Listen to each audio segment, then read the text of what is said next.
Hey Sam, good morning. Rob Cesternino, and what a thrill! I know it didn't work out last night, but that moment in the fire making, it was like 28-3 in the Super Bowl. That comeback. Yeah, it was an out of body experience. That was wild. Crazier watching it back, like even than it maybe felt in the moment, because the wind obviously such a huge factor that I didn't realize in the moment how big of a factor it was. I just heard Jeff sort of saying, "Wow, wind's moving teeny's flame," and I watched back last night. I'm like, "Ooh, Hmm. thank goodness I chose the spot that I did for that fire making Hey, contest." do you know how many Jets field goals have doinked off the uprights this season? Okay, it's a factor. The wind always. You don't have to tell me about doinking field goals, man. My Chicago roots are very pained by Yeah. that one. Okay. All right. Now I have to ask you a tough question. Okay. So, Sam. Mm. What were you doing getting ready for Survivor and not ever Yeah. picking up a flint? Yeah, I don't know. I don't know. That like it's the best way I can say. I don't know. I swam, did balance, did a lot of yoga, did a lot of things, tried to get comfortable with things. I don't I guess it's a level of overconfidence or hubris in me that I felt like, yeah, in the moment I'll be able to figure it out. You give me a flint and steel, give me all day to practice. I'll be able to get it down. Throughout that day, I think you sort of see the panic setting in my Hmm. brain of thinking I'll be okay, this will be fine, realizing I was not fine, that I was not getting fired, that Teeny very much knew what they were doing, and yeah, panic and fear really set in. Yeah. Okay. But nevertheless, you got it done. You got to the final tribal, and really, very feisty final tribal council performance. When Jeff goes to go get the votes, before he Yeah. reads them, how are you feeling? Okay. Very nervous. Felt like it was going to be tight. So I was surprised by the final vote count. I think I thought I had three, Yeah. and at least three up to five. I kind of thought it might be four, and I knew I didn't have Sue. So I was kind of doing jury math, looking at the jury, being like, where are five votes coming from? And I knew I kind of had to, hit my one outer and flip everybody that was on the fence to get there. But I felt like it was tight. That tribal was as contentious as I think it came across on the screen. So Okay. it was yeah, So you thought you could have had three, and you got one. So who were the two that you thought you were going to have? Sierra and Gabe. Yeah. Um, And I they both looked conflicted when they went to the jury booth. Yeah, Sierra was somebody who, like, obviously just from a personal standpoint and like playing the game side by side, I felt like I would have her support at final. Gabe, I just think Gabe and I communicate in a lot of like similar ways. I think he really respected fire, the way that I fought at the end. Gabe and I had a great relationship in the game too. So I feel like he would have appreciated having such a big threat level throughout the entire game that you're not really able to get down, and how aggressively I played in order to keep myself safe and continue lowering that threat level as much as possible.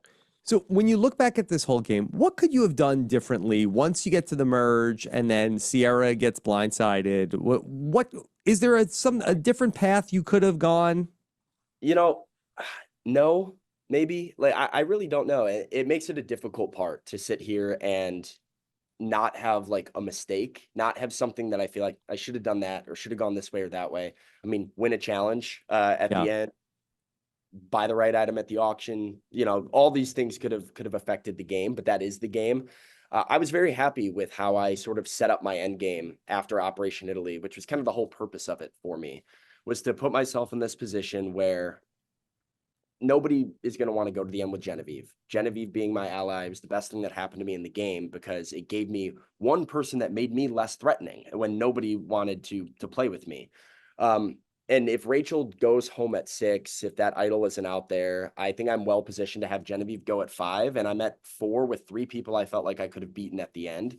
That was sort of how I saw it playing out. And at that point, I didn't really care who I was with. And so I felt good, but yeah, didn't know about the idol. So there's information out there that you can't plan for. Sure. And I know we don't see everything from the final tribal council, but it was a little surprising that Operation Italy, it was such a big deal. It seemed Yeah. like that we didn't see it come up. How big of a discussion was Operation Italy at the final tribal?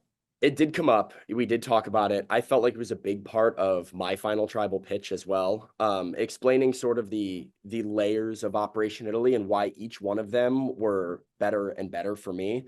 Both with the planning of it, with trying to get Genevieve on board with that plan early on, with targeting Andy on the reward as somebody who I thought would be down to make this big move and be capable of making this big move, and then how it positioned me in the game to have those threats that are bigger than me with Genevieve, who's the obvious one.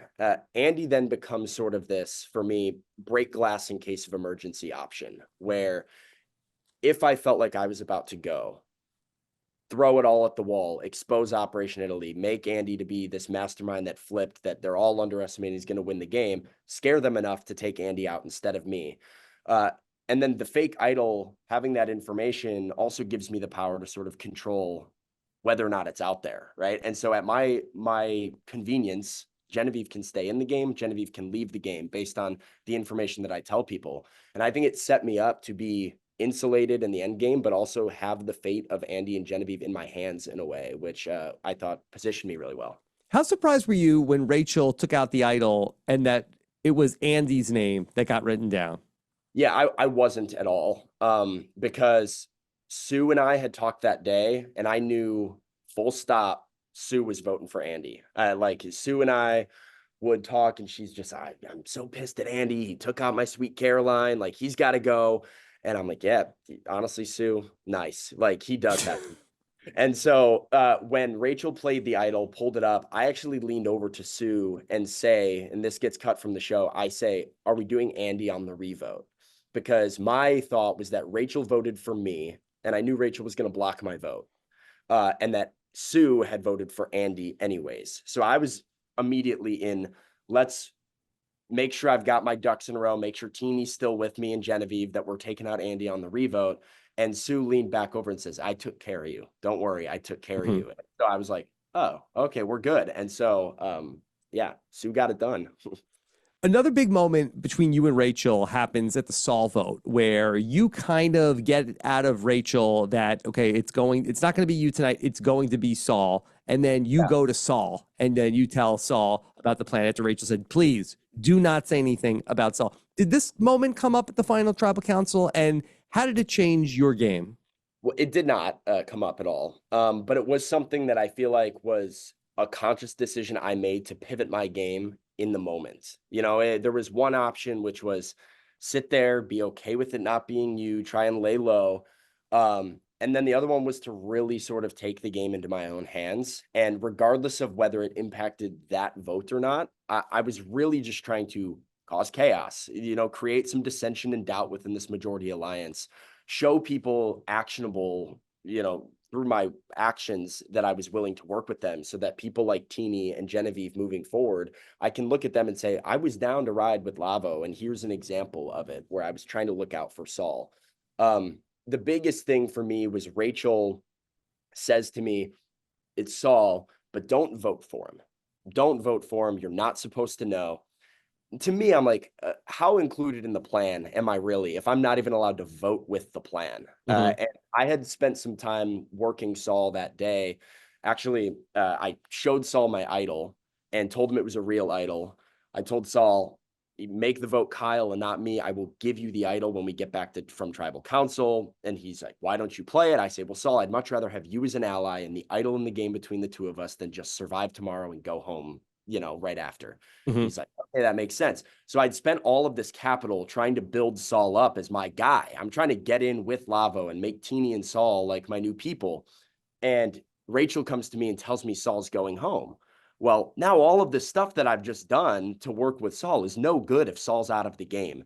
And so then I had this very quick sort of calculation of the best way to gain trust with Lavo or trust with Saul is to save Saul. And so it was a split second decision that I sort of made, but went full tilt into. Yeah. Exciting episode for sure. Okay. So go back to Operation Italy. You win, you get the chance to pick who gets to come with you. You end up picking Andy, and you end up picking Genevieve. Yeah. How premeditated were those picks? And you also had said in that episode that you owed Andy. Well, why did you feel like you owed Andy after he betrayed you on the Sierra vote? Yeah. So why did I owe Andy? I was conscious of the fact that I was not the ally or friend to Andy that I think he relied on me to be. And so there was a level of personal guilt associated with that. I very much played into the narrative that I thought was the plan at the merge of like, hey, we're going to make Andy look like he's on the bottom. This is great. People are going to think Gata is divided. And I just didn't check in on him enough. I allowed him to feel a little discarded. And so that was something that I knew was a personal thing between Andy and I, where I wanted to be able to give him that moment. We had talked at Gata about loved ones letters and stuff too, and how much it meant to him. I knew I'm as big of a fan of a show as Andy is, and how cool that moment was going to be for him. So I felt like I owed him that.